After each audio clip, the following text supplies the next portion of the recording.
Hey YouTube, Maddie's Daddy 12. I am Jason, and I am here to talk about what is sold this week because I'm trying to move closer to my goal of taking my family on vacation with just the profits from what we sell on eBay and from our flea market booth. So I'm going to get into what has sold because I've got to sneeze. So we're starting off with the Sony blank cassette tapes.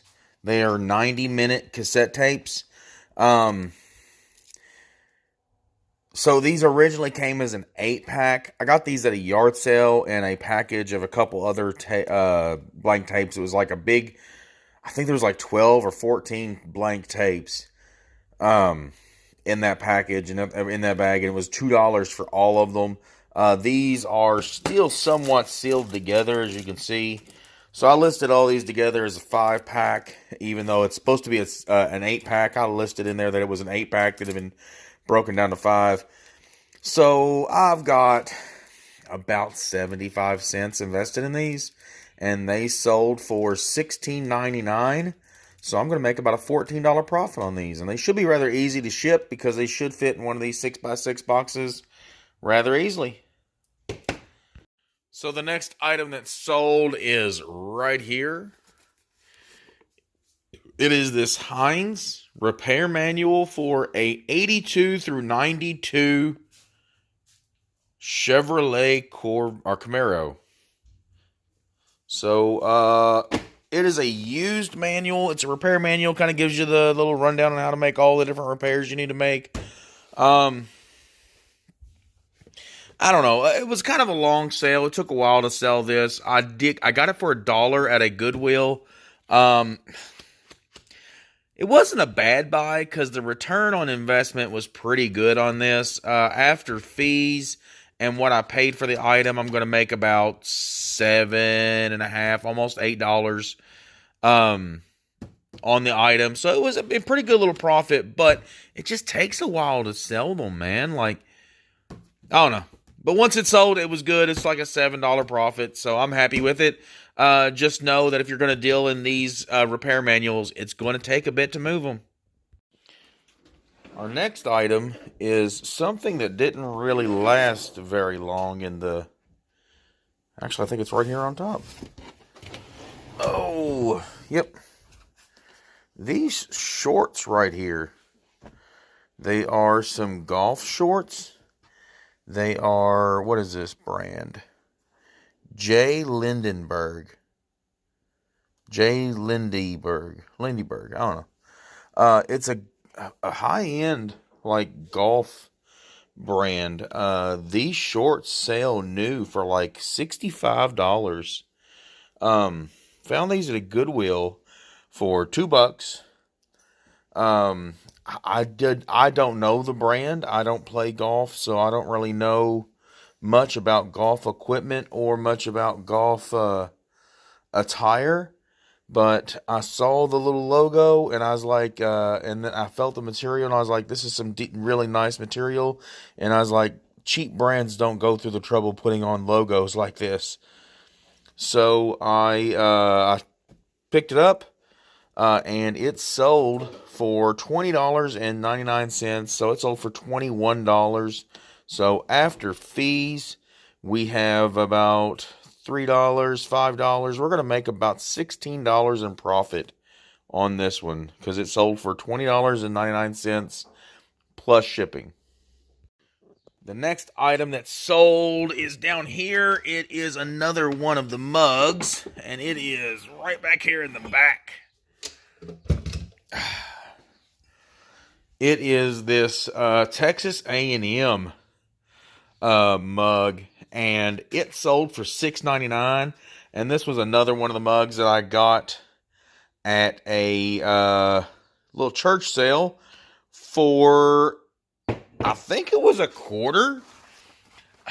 So, like, the reason I say I think it was a quarter, I paid $1 for everything. There was 2 mugs and a little portion size plate Weight Watchers thing, and it was like a quarter for the plate, and I think these were like a quarter or 10 cents a piece. And I just like, here's $1, just keep the change, whatever. So anyway, I got like a quarter invested in this, and it sold for $6.99. This one is like super heavy because this is like thick, and the handle is like super thick. So yeah, it's like, this is heavy duty. So I'm gonna still wrap this one up the same way I wrapped the last one, and double box it and ship it out. After fees and the cost of the item, we're gonna make about almost $6 profit on this one. The next item is down here in my baseball cards again. It is this Albert Pujols 2007 Topps card. This is actually not from just the regular Topps set. This is from a Pepsi set. You can tell by the P there in front of the 118. So in 2007, Pepsi did this little promotion with Topps where when you bought a 12-pack or a 24-pack of Pepsi, you got a little 3-card pack of cards. And this was one of the cards that I pulled out of that pack. And I've had it for a long time. And I finally listed it. It sold for $15.99 plus shipping.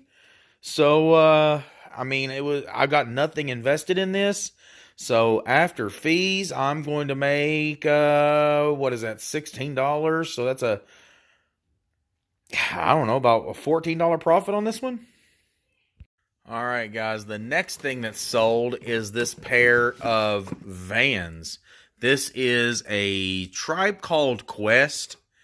They're size 13, but they are in extremely clean condition, and they are a limited edition print, and also rather limited in this size. I got them for $4 at a Goodwill. And actually, I believe I got them at the Goodwill in Princeton, Indiana. And they sold for $74.99. So after shipping, the buyer is into these for $87, I believe.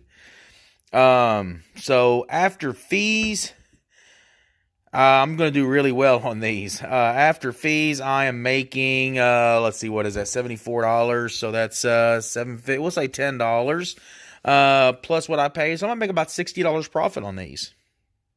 All right, guys, so there you go. That was everything that sold. Thank you for bearing with me while I had to go sneeze. But everything that sold, like there was some things that kind of stuck around for a while. That book, I believe we had it for like 6 months, maybe even longer, before it finally sold. Those cassette tapes, I mean, I don't know how long ago it was, but those were a good 4 months on those blank cassette tapes that finally sold. And then the shoes, those A Tribe Called Quest Vans, those sold for a really good profit. I mean, $60 profit on a pair of shoes that I paid $4 for. That's an extremely good profit. But it took a while for those to sell, like a good 4 to 5 months, 6 months. But if there's a lot of shoes that will sell for that kind of price, and you can get them still rather cheap at yard sales and at Goodwills and stuff. I got those for $4 at a Goodwill. But there's just some things that you have to make sure that the return on the investment is worth the time that you're going to have to put in. I don't mind to invest $4 in an item when I can make a $60 profit 6 months later. I'm perfectly fine with that. That's a great investment in my mind. And honestly, even that little repair book, to invest $1 into it and to get $8 profit back out of it 6 months later, I'm okay with that also. Would I be okay investing $3 into the item to get an $8 investment back 6 months later? I don't know. Like, we're starting to get in a little gray area there. Do I want to invest $4 or $5? to get an $8 profit later, now we're getting, like, if I'm investing that to get that kind of return, I want that to be a rather quick item. I don't really want to be setting on a $5 investment to only make an $8 profit for 6 months. I would really like to move that one a little quicker, but I don't know, it is what it is. I feel like those were all smart buys. I don't feel like any of them were bad buys. The tapes, I had 50 cents to 75 cents invested in those, and those sold for $15 ish. I think we made like $14 profit on those.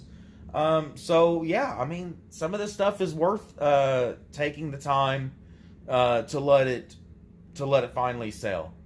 But there you go, guys. After everything that sold, we made just under $120 in profit this week. I'll pull some of that out and put it in the vacation fund, and I'll probably pull some of that out and set it aside for yard sales, because yard sale season is going to be upon us in full force real soon. I've been able to go to just a couple here recently, but it's going to be on us in full force here real soon.